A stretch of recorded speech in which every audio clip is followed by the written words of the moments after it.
happiest store in the universe. It's the Try and Have Yourself a Merry Little Christmas Holiday Special with special guest Phyllis Diller, Buddy Hackett, and America's favorite film critic, Alonso Duralde.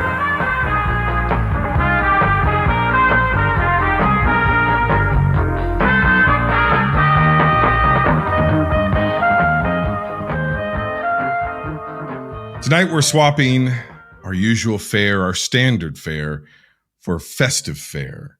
We'll be talking about 1934's The Thin Man, which is a screwball murder mystery with holiday cheer. And I will be joined by the man who literally wrote all of the books on Christmas movies. You've seen him on Turner Classic Movies. You've heard him on NPR. You've loved him on Linoleum Knife and What the Flick. And now, Breakfast All Day with Christy Lemire.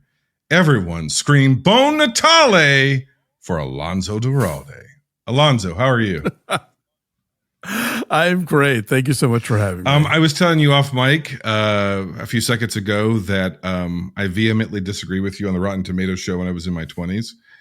And now that I'm in my 40s, I agree with you very, very frequently about most movies. So welcome to maturity. I don't know what to tell you. I've finally grown into, I don't know if it's the 1,000 movies I've watched in the 10 years I've been doing this show, or if it's the thousands of hours I've listened to you talk about movies over the years that has finally grown me up. I've beaten you down, basically. You are now, you're now part of the cult. I don't know what to beaten down, propagandized. Is there really a difference in today's world? That remains to be seen. We'll let future generations decide, I guess. You're here because you are known as not just a heartthrob, but also America's preeminent Christmas movie expert, and you have a new book, which is really an expanded and updated edition of one of your Christmas books, one of your film books, I should say, which is extremely popular. And so we will talk about that a little bit later on. But you want to give folks who are listening who maybe don't know you just a little tease as to why you are the holiday Christmas movie guy? Well, I've discovered in this life that if you want to be the expert in something, find a field that nobody else was particularly interested in being the expert in. And it's all yours, baby. So back in 2010, I wrote a book called Have Yourself a Movie Little Christmas, and it was a not exactly comprehensive, but certainly a far-reaching guide to holiday movies, everything from the classics that you grew up with to movies that maybe you never thought about as Christmas movies, your Lion in Winters, your Metropolitans, your Eyes Wide Shut. And that was 15 years ago, and the world has moved on, and there's been a lot of new Christmas titles since then. There's also been other classics that I just didn't know about in 2010, and now I know better, and so I'm trying to share those movies as well. And yeah, a lot has happened in a decade and a half, from the sort of explosion of streaming, which was not really a thing in 2010. I was looking at discs when I was writing about these films, to the explosion of Christmas media as a phenomenon. I mean, there was maybe one or two Christmas podcasts back then, but now tons of them, and tons of them about movies and TV specifically, and even subdivided into, holiday horror, foreign holiday, you name it. They really get into the weeds, and that's exciting for me because it means more podcasts that I can go on to talk about this subject. But yeah, so I've had fun doing these. I think if you have the first book, there's more than 100 titles in this one that weren't referenced the first time around. So it's not like you're getting just a rehash. And if you didn't get the first book, this is a great place to start. I obviously highly recommend the book to all of our listeners here at Binge Movies. And if you are catching this from catching me, or you found me from the Slashers podcast, there's plenty of holiday horror in there for you as well. Absolutely. I feel like we had there's been eras of focused, as there is with everything in Hollywood, focus on holiday movies, Christmas movies. And I feel like we went through decades of a pretty fallow period where they were trying, you would get your Santa Clauses and your Jingle All the Way throughout the 1990s. They tried, and so for some people, obviously those are classic films, classic holiday films. And then we got like Christmas with the Cranks and Bad Santas and some early 2000s fare. But then I feel like it went real fallow. And then Hallmark just decided to be a movie sweatshop, a Christmas movie sweatshop where they're just pumping out. I mean, it's not really a diploma mill. I mean, I guess the gift that you get or the certificate you get at the end is the joy of a big city woman falling in love with a well-flanneled man. And I'm not just saying that because you're here, Alonso. I'm saying that because, and not just because I'm from Akron, Ohio. I'm saying that seems to be like you can watch wall-to-wall Hallmark programming where a big city woman comes back to small town, finds poor, conservative-coded man in flannel, played by very obviously LA gay man, and then they fall in love to heteronormativity, and off we go. Yeah, Hallmark definitely has dominated the conversation, I think. And so what's been interesting about that for this book, because this book doesn't really get into the whole Hallmark phenomenon. That is a whole other book that I wrote with the host of the Deck the Hallmark podcast. But here, I think there was certainly a period where and Hallmark movies have mixed it up a lot more from the plot description that you just gave, although certainly that was their stock and trade for, a good chunk of the late teens. I think that the success of Hallmark and the kind of homogeneity of Hallmark led to an explosion of what can we do that isn't that? Right. How can we get people to actually leave their couches and see something in the theater? So that's when you started seeing like Christmas movies with all black casts at a moment when Hallmark really wasn't doing that much at all. You start seeing the R-rated Christmas movie, whether it's horror or a bawdy comedy like, Office Christmas Party or Bad Santa. So there is, I think, a moment where theatrical Christmas movies feel like a response to Hallmark. And now we're sort of in a place where we're not getting a flood, but I think that there's at least an acknowledgement of the investment of a Christmas movie in terms of like, well, if we release it early enough in the fall, then we can have it in theaters, and then we can make sure it's on streaming in time for the holiday itself. So that's why like Baltimoreans has already been in theaters. That's why, Play Dirty is just now dropping on Amazon Prime. Like, these are not movies that are exclusively Christmassy, but that they're going to get a big Christmas push when that time of year rolls around. Yeah. What is the weirdest Christmas gift you've ever received? I mean, I always go back to one of my favorite family photos as a kid. We got these two really terrible gifts in one year, and so we combined them for one photos. We had somebody who gave, I'm the youngest of 7. Oh, wow. And somebody decided to give all of us sweaters, but they were all like the most hideous kind of made from petroleum products, sweaters in the most ghastly kind of pastel Easter egg colors, Not breathable, I'm presuming. No, just flammable, Yeah, right.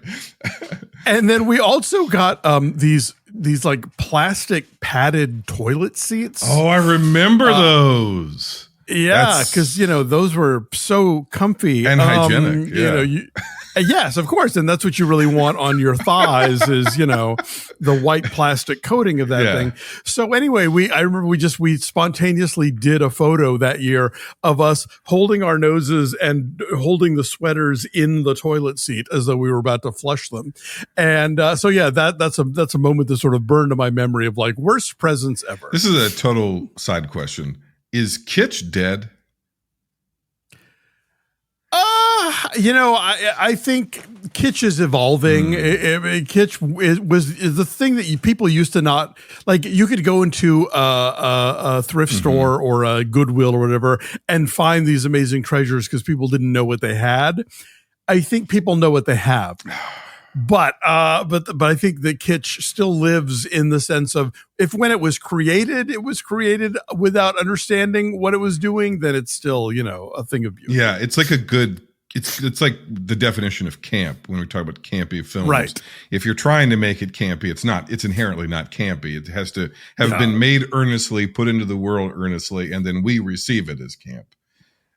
Exactly. I think the only one who maybe skirts that is John Waters. No, he definitely threads that needle. And I think, I think in the way that words evolve, I think you can divide camp into two categories. And there's sort of knowing camp and oblivious camp. And, oblivious camp is what you described, where like they genuinely thought they were doing something serious and wound up with something hilarious. And I think that, knowing camp has its pleasures as well. It's just not the same thing. Do you prefer a classy Christmas cocktail like our friends Nick and Nora, who we're going to talk about in a few moments, or just guzzling bottomless eggnog?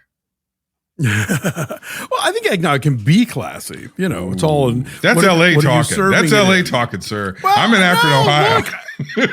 Hey, look, I will go down a K-hole of old television commercials from Christmas time on YouTube. Yeah. And there was a point in the 70s where I think Arby's was putting out like a line of glassware. Yes. Yeah. May or may not have had it in the house. Yeah.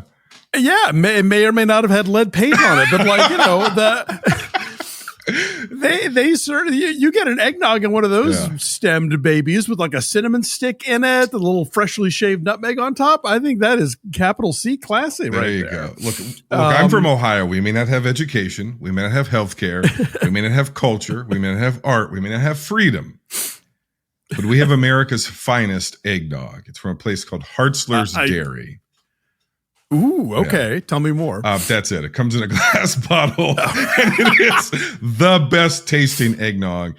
I don't think eggnog travels. I don't think it ships. I would love to ship you some eggnog. I don't think I'm going to be able to. I wish. I know. I love a local dairy. I love a regional treat. All of this is ringing my bells. If you ever find yourself at some independent screening presenting a film somewhere in the Akron, Ohio region, I will track you down and I will bring you eggnog if the season is right. It's a deal. Yeah. Eggnog is one of those things that every year I think, this year I'm going to make a big batch. I'm like, no, I'm just going to buy it at the grocery store. Who am I kidding? Exactly. Now, speaking of independent theater sort of thing, you're out there in Hollyweird, and Vidiot's is within probably a 5-hour drive of you. In LA traffic and highway system. Vidiot's comes to you and says, America's favorite Christmas film critic, double feature us, an A movie, an A picture, and a B picture at Vidiot's or some other repertory theater. What are you showing? You can program. You're a programmer for one night only.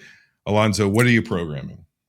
Oh, wow. So many choices. I mean, because the temptation is to sort of, like I was thinking about, we're about to talk about The Thin Man, and that would pair really nicely with a movie that is sadly not a Christmas film. But I don't know if you've ever seen an early, or not early, but a James Whale comedy called Remember Last Night, which is also about a bunch of drunk people solving a murder mystery. Oh my gosh. Give me some more details. It sounds familiar. I'm getting brainwashed. Robert Young is in it, I think, and I forget who else. And it's literally just like it's kind of a screwball comedy about a bunch of, people who are just getting out and getting completely plastered, but they're also having to solve a murder and trying to piece together the events of the previous evening when they all got blackout drunk. You're not describing The Hangover, are you? No. This got there first about 70 years earlier. Yeah. It's really fun. Are you telling me that the people who worked on The Hangover borrowed and cribbed ideas, completely going from the scratch? Yeah, no, shockingly, they had some antecedents. There you go. If I were to do a Christmas double feature, gosh, I think I would. I mean, okay, just by saying A picture and B picture is making me think that like the A picture would be something like the 1970s Scrooge, which I really love, the Albert Finney musical, the Leslie Bricusse songs. And then for the B picture, maybe the Mexican Santa Claus, which is deranged but brilliant. Yes, yeah. I don't know if you're familiar with this one. I like many people, I saw it for the first time in Mystery Science Theater 3000, but I have come to love it unironically over the years because it is so bananas, this movie. Well, you understood the assignment. It's baby's first surrealism. It very much is. Yes, it very much is. Yeah. It's some years ago I watched this movie and I don't think it's good. I think it's panned. I think it was panned when it came out 100 years ago. I think it's panned on Letterboxd. I think it's probably panned in your book. And I cannot for the life of me remember the name of it. It's something to the effect of It Could Happen on 34th Street or something. That's not what it is, but It happened on Fifth Avenue? Maybe. That's where the rich guy leaves and the homeless people come into his house. Come into his house. I love that movie. I think that's a great movie. There are no good billionaires. We know this. But there perhaps was a time in fantasy land where the ultra rich thought they were going to go to hell. And so they would occasionally do good to try to buy their way into heaven. To keep people from burning their house down. We need to put that fear back into those folks. Exactly. Now I think that's the same one, right? Where they're veterans, right? Or they're a group of veterans and they want to buy the military base and then they're actually to turn it into low income housing and he wants it to turn it into luxury, blah, blah. Yeah. No, it's incredibly relevant still. Couple fun facts about that movie. First of all, Frank Capra considered making that movie. Oh, wow. That makes sense. And wound up he did It's a Wonderful Life instead, which is also a movie about collectivism and, the bringing down the rich, a real estate magnate. Also, one of the writers of that film did get hauled in front of the House Un-American Activities 100% believe because of the incredibly sort of leftist bent of that film, which is, I think, part of what makes it great. I think that's what makes it enduring. It's like if you want to watch it's not laugh out loud funny like the movie we're going to be talking about. It's humorous.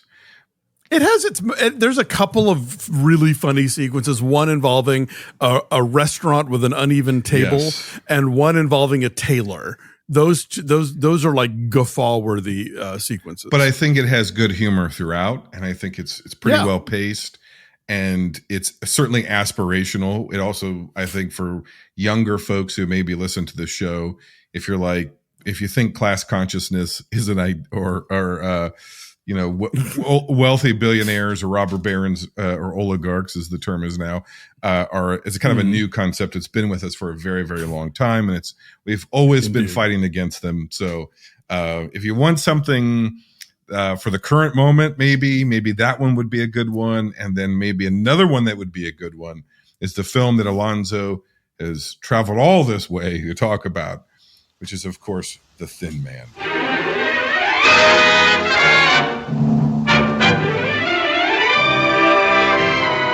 Yeah, it's based on the final novel by detective great Dashiell Hammett, and it is about Nick and Nora Charles. Nick used to be a private detective and has married a wealthy woman and is basically just sort of managing her affairs. They live in San Francisco, but they come to New York for Christmas, and he gets embroiled in the disappearance of a scientist who may or may not also be responsible for a string of murders. And while he does not want to get involved in this, she is delighted by this glimpse at his, sort of glamorous and dangerous former life. And so the two of them, armed with a tanker full of martinis and an awesome terrier named Asta, set forth to crack the case and solve the mystery. And it all happens at Christmas time, and Christmas is mentioned, and Christmas ornaments are shot at. That's right. And gifts are given.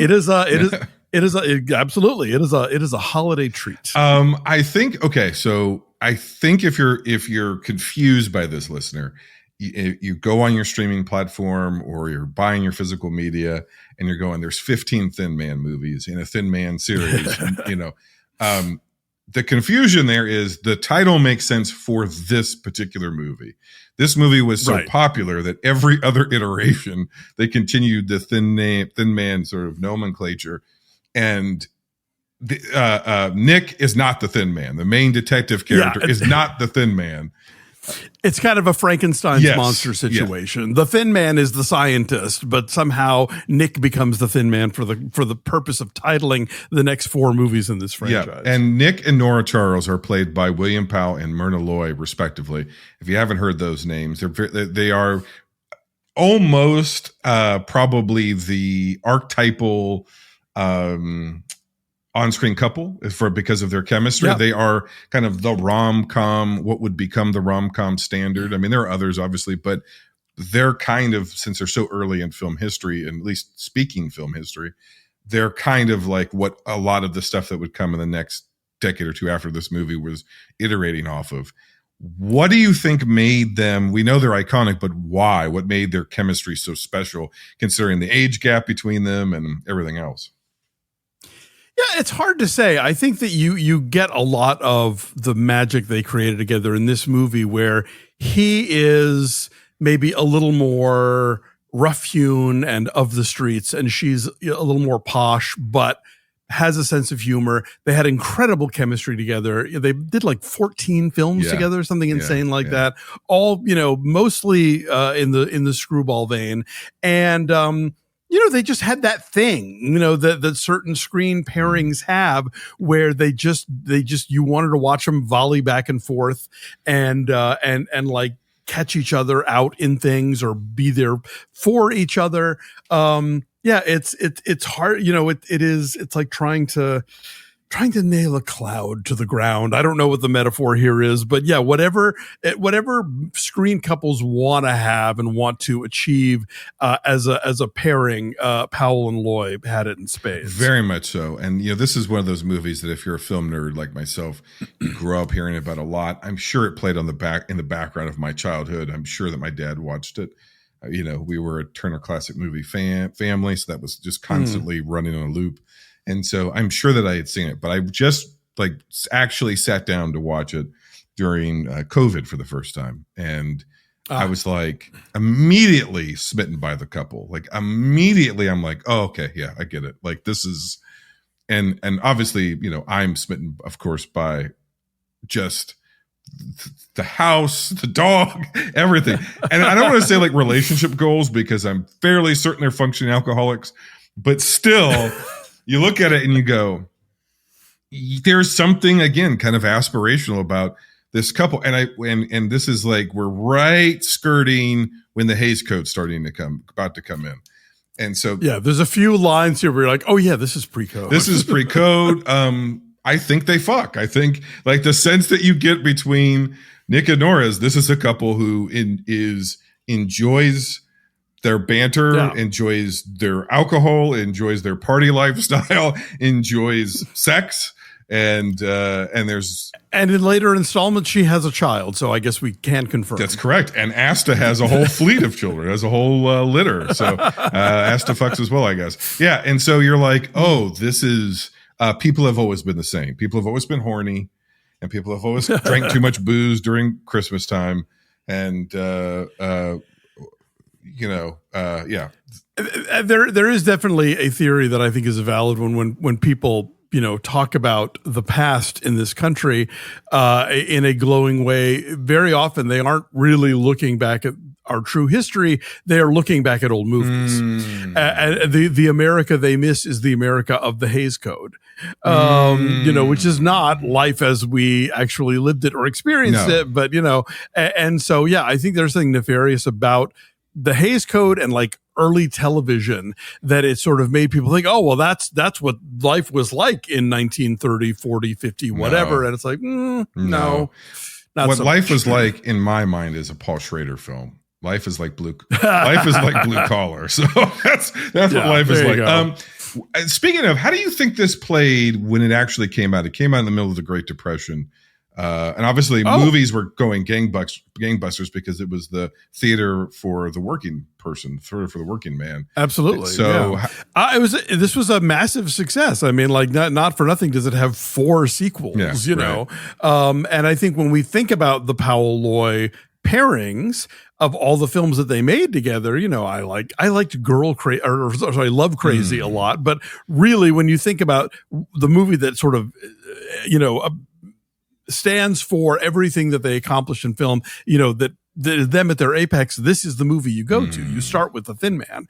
And it does that thing where it is, a very bubbly screwball comedy, but it's also a whodunit. A serious and whodunit, you do get, you have suspects and you have actual, you could piece together, the mystery if you felt like it, but half the time you're just sort of enjoying all the bon mot and the martinis and the dog, but yeah, so it's always fun when you can combine those two things. I think those are two genres that fit together really well. As long as you are taking the actual crimes seriously enough, and still manage to keep a sense of humor about the proceedings and the pursuit of the answers. That's as good as it gets. Do you think this is the apex of this era of Hollywood for being able to mix genres like that? Because it's not quite what we would technically define as being noir or having noir elements. It's not quite the right time, but we are getting that. They're taking the murder mystery part of it serious. There's violence and there's consequence and there's danger and there's risk and there are shadows and lights and some borderline expressionistic sort of stuff in the laboratory or whatever. But then there is the banter. There is like you said, the volleying back and forth. Obviously they're successful at mixing it. I don't know, but I don't have the expertise that you do. Is this kind of the peak for the 1930s era of, pre-code film of being able to genre bend a little bit or mix? It's probably up there. I mean, again, we have to remember this is a film that came out, in 1934. So there had only been talkies for 7 years. Right, exactly. We're looking at like contemporary sort of, sound cinema in its infancy. Yep. And already, you have this grace with, the camera movements, and it's not just a bunch of people standing around locked in place under the microphone talking, but yeah, no, I think a case could be made certainly that if you're looking at a movie that excels as a comedy and as a mystery, this is right up there. I mean, some of the Powell, like Philo Vance movies are thought of in that respect as well, like the Kennel murder case, say. But yeah, I think in a lot of ways, this is really considered to be sort of, the movies you look at and think this is what Hollywood did best. Yes. And this is why studios existed, was to make movies like this one. I think you nailed something about this movie, that why it feels, even though it's 90 plus years old, it feels very contemporary, is that, and not contemporary in terms of like the slop that we're getting, but the better filmmaking that we're getting. Right. I love the Marx Brothers as much as anybody. I mean, I love the 5 films. We all love the Marx Brothers. And then the rest of them I don't watch like everybody else. But I watched Duck Soup again the other night and was introducing it to somebody. And that kind of is, one, because it's basically a vaudeville routine, that's a movie. But it's writ large. Yeah, right. But it very much is, even though it has these large set pieces, what you're describing, which is people sort of find their marks. The Marx Brothers kind of move around them and talk at them, because making talking pictures was really, really, really, really hard. And so the sort of more naturalized business and blocking and movement and the ease and the grace of the camera gliding and moving and doing it fast paced, and the editing, and like so much of like the style of this movie we would necessarily take for granted. But I think if you're probably sitting there in 1934, this thing is moving with such a rapidity that like it's probably blowing your mind a little bit of how easy and fast this dialogue is moving, how easy and fast the camera is moving, how well edited it is. Love the Marx Brothers. Their movies are edited for shit. It's just like they just stop, wipe, wipe, yeah. And there's a lot of movies from the era that are like that, because movie making was tough, and we were learning how to do it. It was still, like you said, it was a relative new art form period, and talking was basically brand new. So yeah, and people have said that if sound had come in a year or two later, like cinema would have made such leaps and bounds ahead of where it already was, because they wouldn't have been fettered by the whole, the microphone and stuff. But you look at a film like Sunrise in 1927, and that has incredible shots. Like, a couple is walking across the street, and then suddenly they're in a forest, and then suddenly they're back in the street again, and like cars are stopping in every direction as they're walking through. And it's like, that's a really complex shot for now. Right. And in 1927, Murnau's just popping that stuff off, So I don't mean to imply that like that the film wasn't advanced and sophisticated, but I just mean this kind of movie that is so dialogue dependent, a couple of years earlier would have been a lot stiffer. Yeah. But by 34, you are seeing a little more like agility, with making this kind of thing. I think it speaks to the unique chemistry of all the factors here, not just Powell and Lloyd, but the screenplay and the supporting cast and all that stuff, that they keep threatening to remake this. Don't ever do no it. one wants to do it. Like at one point it was going to be like Johnny Depp and Angelina Jolie. It's like, oh, could we not? But thankfully it didn't happen, and the formula certainly carries on. If you look at like the very popular 70s and 80s TV series Heart to Heart, that was totally getting their blueprint from this. Yeah. One of the things I learned from your updated book and was that this whole thing was shot in 12 days, which makes it even more wild because again, we're getting sort of Hollywood's, I'll say first, it's probably not accurate, don't care, first married couple who are still sexual, adventurous, and witty after the wedding. They love each other just as much after the wedding than they do beforehand. And that feels almost radical in of itself, especially because we're right in that pre-code sensibility, which is starting to come in. And we're getting the cocktails, the innuendo, the banter, the crime, the ease of camera movement and blocking, and the physical comedy of it all, and the wit, just the sheer wit of this movie. At the same time, they do it all in 12 days. I mean, it's W.S. Van Dyke was no newcomer by this point. Like he had worked with Griffith, on like he was a second assistant on like Birth of a Nation. Like this guy had been around. Might want to scratched off the CV now, though. You might want to let that. Well, yeah, sure, but nonetheless, I'm sure he learned some things that weren't great on that movie, but he also learned a lot of technique that was going to be helpful. But his nickname was One Take Woody. Like he just liked to go in, do it, bam, and on to the next thing. And so, obviously, if you have the chops to do that sort of thing and you have a cast that you've either had the time to rehearse or they're, just know exactly what they're doing, it works out. So, don't try this at home, kids. You're not going to make The Thin Man in 12 days, but he did. Yeah, it's true. And also, at this point, like MGM is such a factory in so many ways in terms of like all of their departments operating at in top form and knowing how to, put together, all of these incredible craftsmen who worked there, that was their day job. They showed up every day. So yes, Cedric Gibbons is your art director, and you've got, like Dolly Tree doing costumes, like all of these people who are pros are just like doing the thing. And this is, when we talk about the assembly line of studio movies, they weren't all winners, but boy, when everything, hit just right, you get something that's this great. You know? So Nick is this retired detective whose his heyday is sort of behind him, but he's a legend. He's beloved by everybody who meets him, including the crooks who he's previously put away. We delve even more into that in the sequel when we get the baby stuff. But how unusual was it, you think, in 1934 to show the woman as the financial engine of the marriage and him as a kept man, essentially, for a younger woman is keeping him in in his lifestyle?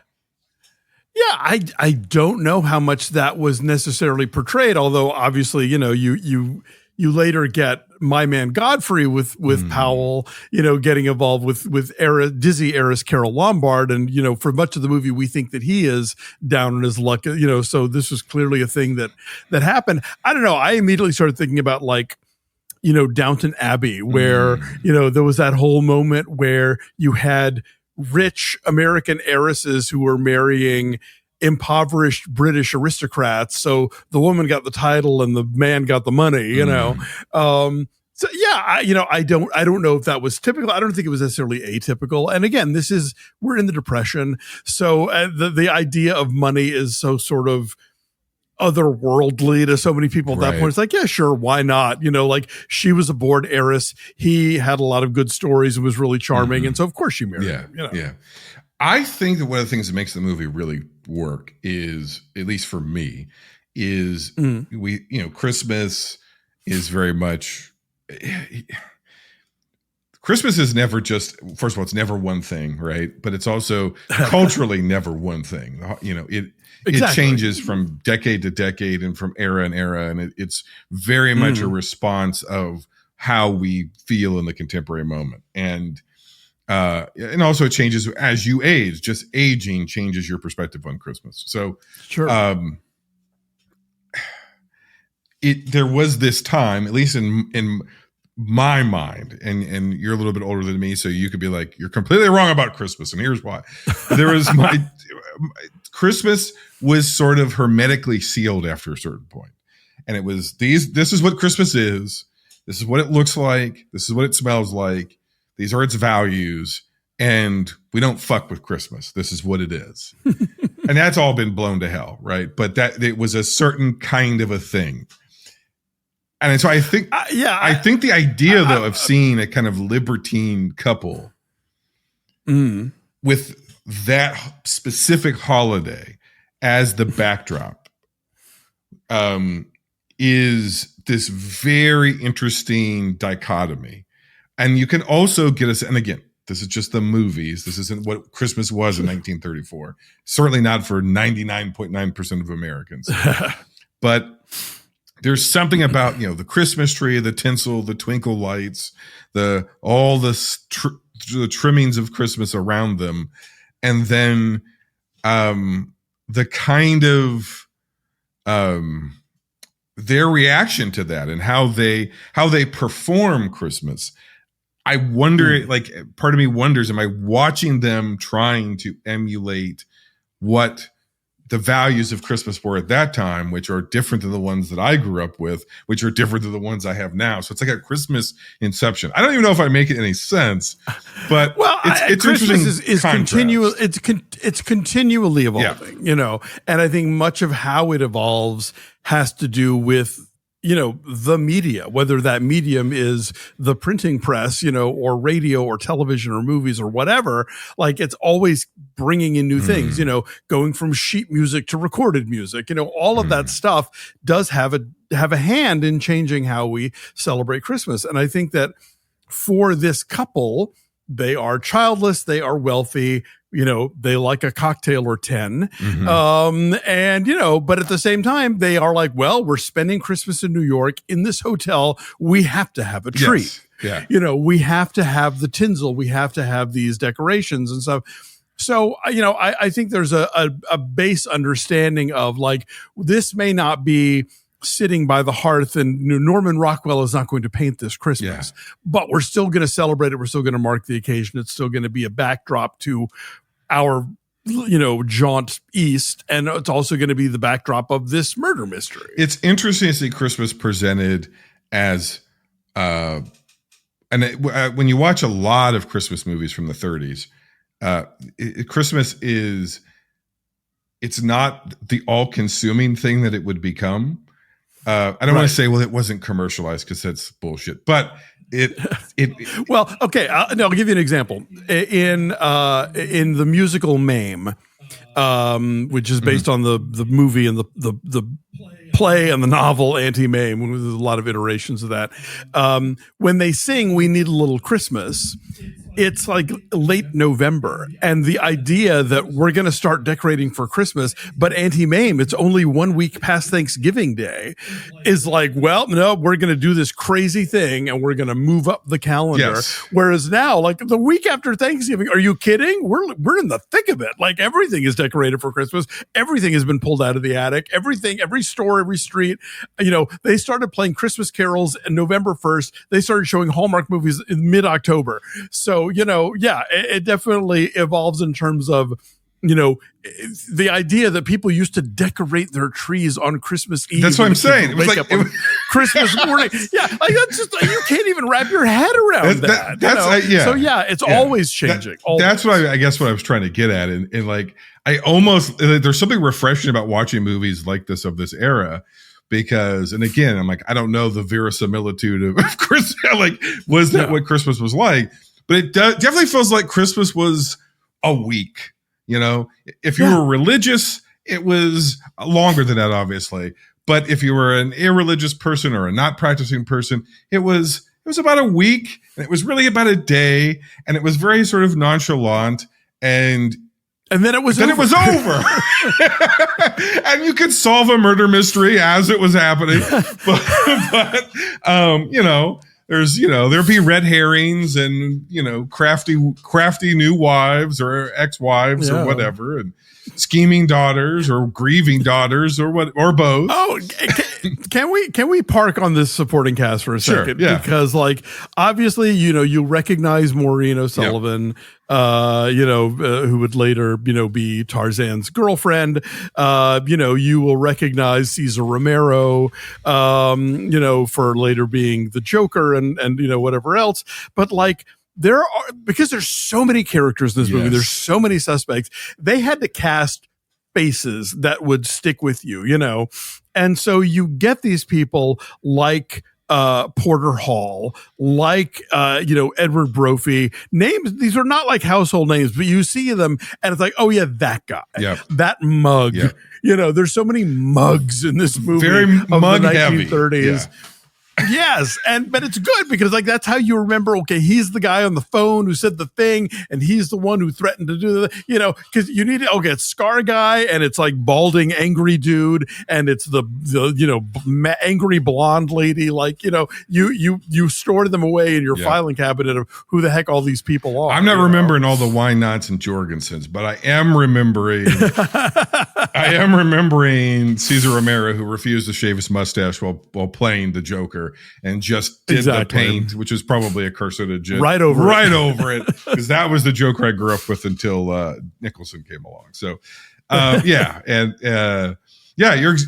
exactly right. I think that they cast extremely capable people who are memorable enough, both in their appearance and in their ability, that you can kind of keep the mystery straight. And here's the other thing I would say is that sometimes, for younger folks who listen to this show, I get contacted and I recommend a movie that's old and they give it a try and they're like, I didn't know who was who. I don't know any of these actors. I don't know this. I don't know that. And I think that's, with this one, I would say, I think you're going to be okay, because I don't want to say that the murder mystery plot is incidental. It really isn't. It is a murder mystery film. But it's also so enjoyable simply as a tete-a-tete screwball comedy that if you're not following every piece of the minutia and every twist and turn of the murder plot, you're still going to enjoy this movie. There's funny dog stuff. You know how hard it is to have a funny dog in a movie? It's really hard. They don't overplay that hand. Yeah. No. Danny Peary once said about The Last of Sheila, which is another murder mystery comedy that I love. One of the great things about it is that between viewings, you will likely forget who the killer is. That's very true. Yeah. And I got about 10 minutes into the thing. I'm like, who is it? I can't remember. And then you of course, right. Yes. Now that makes sense. But I totally forgot. Yeah. Is there, when you think of The Thin Man, when you're on one of your panels, when you're on one of these podcasts, if The Thin Man comes up, if you're talking to my listeners right now who are from, Gen Z to, Gen X, basically. Gen X, I'm sure, is probably well aware. If you're listening to a show called Binge Movies, you probably know what The Thin Man is. Some of my other co-millennials, my younger millennials, my Gen Zs, demographically, I have no Gen Alphas, thank the Lord. You shouldn't be listening to this show. Not yet, at least. But how would you sell this movie to somebody? What's the scene? What's the thing? What's the, hey, this Christmas, the Christmas guy, Alonso Duralde from Breakfast All Day says, watch The Thin Man because, and when should they watch it? Because now we've got 6-8 weeks of Christmas programming. When should they be watching it? There's never a bad time to watch The Thin Man. I'll say that. And the Christmas is sprinkled in like a delicious spice, but it's not necessarily in any way the focal point. I think the selling point of this movie is that it's a film where, the glamorous, hilarious Myrna Loy sits down and asks her husband, how many martinis have you had? And he says 7. And she's like, waiter, bring me 6 That's more. right. That's exactly right. Yeah. She's, that or when she says, I read where you were shot 3 times in the tabloids, and he says, that's a lie. He never came anywhere near my tabloids. as much as I love Powell, he's quite good. I kind of think she steals the movie. Oh, she's a goddess of the literally screen. The moment she's on the screen, you go, oh, like you just go, okay, I get it. I like, yes, she's strikingly attractive. That's 100% the case, but it's beyond that. You understand, you understand why she loves being married to Nick, and you understand why Nick loves being married to her. If it were just a thing of like, she's rich, I married her, and now I don't have to work anymore, that would be but like they have a good time, and they enjoy each other's company. They they bust on each other the way that couples do. They're just a delight. I'm not the sort of, as much of a movie nerd as I am, I'm not the sort of movie person that watches romantic films or rom-coms or something like that. And they go, oh, if that were me. I felt that way, I think, about Zach and Kelly on Saved by the Bell as a kid, but I haven't thought about it. But I watched that and went, yeah, I want that relationship. I want what they have in real life. Is that possible? I was like, where is the heiress, beautiful heiress in my life? Or the elderly handsome detective. I'll take that too. Sure, yeah, and the terrier. That's right. It's all of a piece. Yeah, can I at least get the dog? I'm a millennial. I might not find love, but can I get a dog at least? I think yes, you're probably not going to marry an heiress, but I think they do represent kind of hashtag couple goals, just in terms of the way they talk to each other, the way they care about each other, like in moments of danger, like they are genuinely concerned for each other and do things for each other, but also like they get each other on a molecular level, and they just the way that they don't let each other get away with things, and sometimes do let each other get away with things. It's quite lovely. It is quite lovely. There are obviously a lot of sequels to this one. Have you seen them all? And is it diminishing returns as most studio sequels are? I have still never seen any of them because I'm afraid of the inevitable diminishing returns. Also, in one of them, sorry to spoil a movie that is 80 years old, the killer turns out to be Jimmy Stewart, and I just can't with that. I've seen that one. But they pop up on TCM with some regularity and think, oh, you know what? I'm going to finally watch After and Song and Goes Home. And then it's like, I feel like the Thin Man is so perfect. Why do I want to like muss with that? It's because you want more of them, I guess. I have followed it up. I've watched the next 2, I want to say. Okay. And I feel like the next one is like, I immediately was COVID. So I was like, okay, well, I have nothing to do. I got nothing else. It's Christmas time anyways. I'm not, I'm off. So I'm just going to fire up the next one, because the next one's, I think, about New Year's Eve or New Year's Day or something like that. And it's almost immediately following. Like it literally picks up on the train out to LA. Okay. And you're like, okay, it's an immediate pickup, and it's like no time has been wasted, and now we follow. That one's pretty okay. Is the young couple still with them, or have they gotten off the train at some point, or are they not even mentioned? You're asking me to reach into COVID brain. Okay, I'll look at it. I feel like they're shuffled off.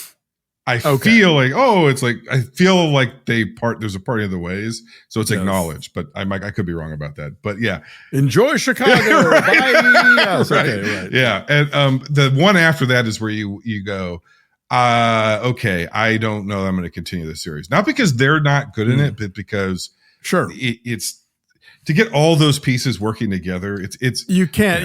Trying to get lightning to strike twice. It's why there'll never be another good Ghostbusters movie. It'll never happen. You're right. It's not possible. It has nothing to do with the talents and abilities of anybody involved. It's just it is that thing, and you cannot do it again. And okay. There was also a short-lived TV series in the 50s that I've never seen. Yeah, I've skipped that as well. Yeah, MGM was just trying to like whatever properties they owned, they were trying to turn into like small screen things. And there was a flop Broadway musical in the 90s called Nick and Nora, which I've never seen. But it has, like all flop Broadway musicals, it has its partisans. But it did not last. And for the millennials, no, Nick and Nora's Infinite Playlist is not a Thin Man sequel. It's not a thinly veiled Thin Man, but it is a reference. I mean, that this was the OG Nick and Nora. Correct. And if you're going to base your relationship on one set of Nick and Nora's, let it be this set. and go with the Charleses. Yeah. Let's talk about your book a little bit more before we let you go. Okay. You've talked about that there's been this explosion of new holiday films.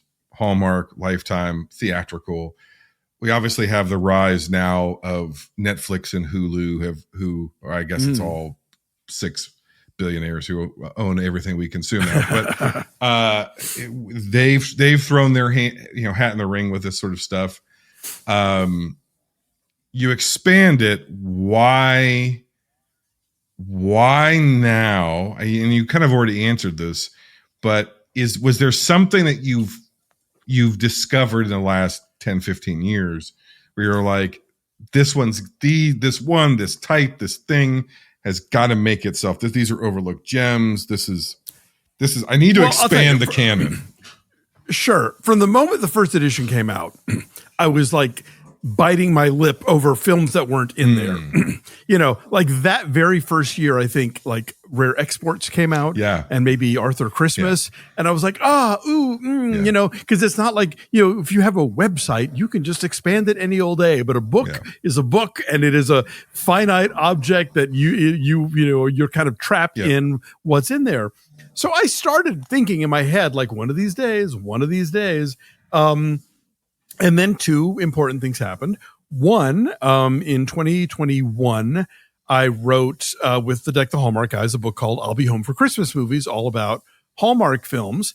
And because for a variety of reasons, their fan base and also I think Amazon sort of saying, oh, if you like this, you'll like this, pairing it with my first edition, I finally, after shilling it every holiday season since 2010, crossed over and became a book that earned royalties.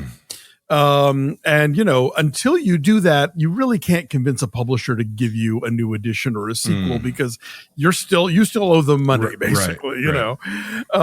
So that happened. I was like, okay, well, that's nice. I will now earn dozens of dollars a year from this book.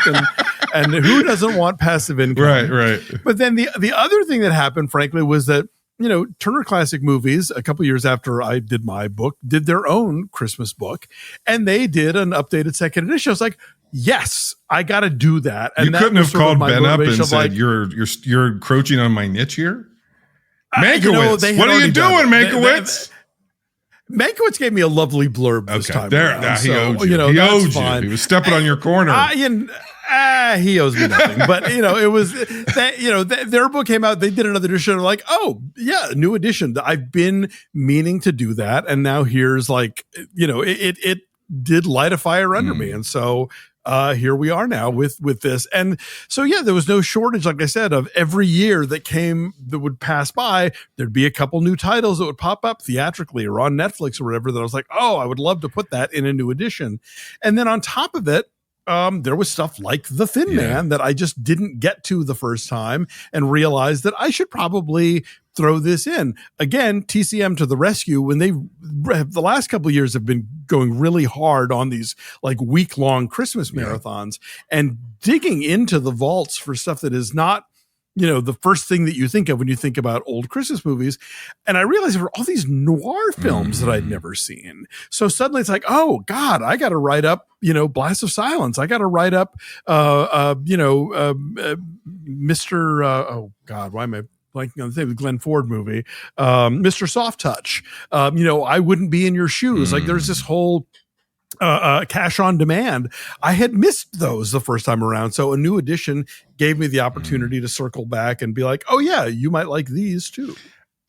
One of the things that, as a personal aside, one of the things I love about you as a film critic is you listen to a lot of people who talk or write about film. and they're very, they got references out the yin yang. It's part of the trade. You end up watching thousands and thousands of movies. You start as a film fan. You might have aspirations of being a filmmaker of some kind or doing something, being a writer, and then you get into analyzing and talking about films and reviewing it.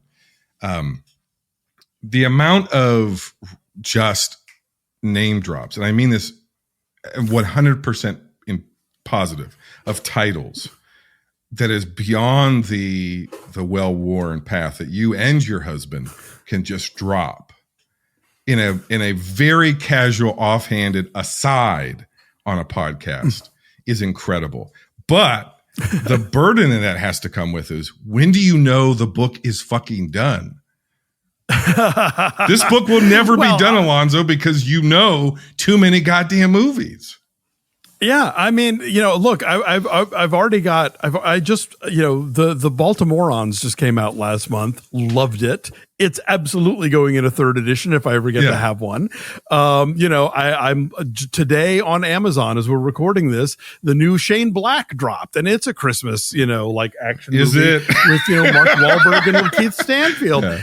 I haven't seen it yet, so I can't say for sure. But I mean, they're never going to stop making these movies. So I can never rest. No. But for the time being, this is out in the world, and my job is to talk to as many people about it as I can and get it out there, and hopefully it too sells enough that my publisher goes, yeah, third edition, sure, why not? Check with me in 24. There you go. That's what I'm saying. We got to start. Everybody go out, make sure this man gets some passive income, buy the book, buy this edition, buy both editions, give them away. What better holiday gift for the film fan in your life than the definitive? Sorry, Mink. This is the definitive guide to Hollywood and Hollyweird, oddballs, forgotten gems, masterpieces, and everything in between. This is the book that you want to get, and you've not just written this book. I implore you to buy every single book Alonso has ever written. He's written about pride in film. He's written, which is about queer representation in film. And there's probably 3 or more books I'm forgetting. Give me all your books. I have one that I wrote 1 million years ago that's out of print called 101 Must-See Movies for Gay Men. But yeah, thriftbooks.com. Go buy it. The ones you can still get out in the world. Hollywood Pride, which I did for TCM, about the history of queer history of Hollywood, both on camera and behind the scenes.